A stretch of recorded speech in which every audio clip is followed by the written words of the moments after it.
Baka sumabog to ah. 1, 2, 3. Marami po ako napapanood sa mga videos sa YouTube, saka sa Facebook, sa TikTok na self-charging yung battery. Ibig sabihin, siya din yung magcha-charge sa sarili niya. Ano? Ganito po, gagamitan ng ganito.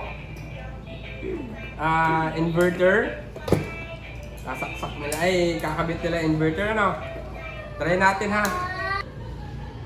Tapos, charger ng battery. Sasaksak mo dito sa inverter. Baka sumabog to ah. Delikado to ah. Tapos, i-charge mo yung battery. Ayan. Hindi ko alam kung maganda pa itong gagawin ko. 1, 2, 3. Yan. Yan po yung ginagawa nila. Umaandar po. Ano mga ano eh. Umaandar po yan. Tapos, nagcha-charge siya gamit ito. So, yun po ano. So, yun po nakikita nyo ano, nagcha-charge siya sa sarili niyang battery. Yung battery, kina-charge niya yung sarili niya gamit ang inverter. Ito po ay, para sa akin po ay mali. Tama siya na gagana siya, mag-work siya. Pero, in a common sense talaga ako lagi. Kumbaga yung physics, ina-apply ko sa tunay na buhay.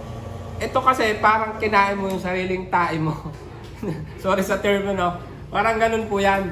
Gagana siya, of course. Siyempre, kinakain mo yung tae mo, mabubusog ka dun eh.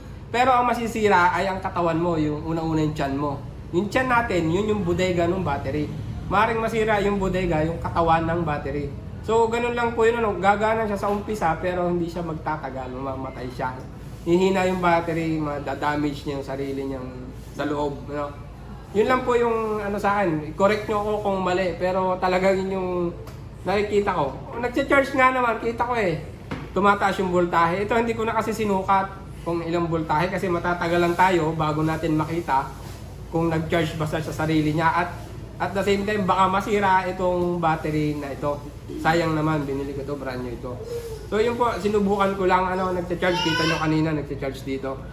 So, para sa akin po ay hindi natin kayang i-defy ang law of physics, ano?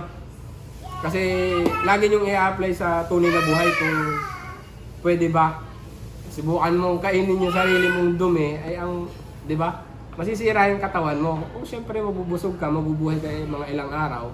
Pero maaaring mo hospital ka pagkatapos. So yun lang po yung ano ko doon. Pananaw ko doon sa mga nagsi-self-charging daw. Self-charging. Pero sa akin, negative sa akin yun. Para sa akin lang po yun ha.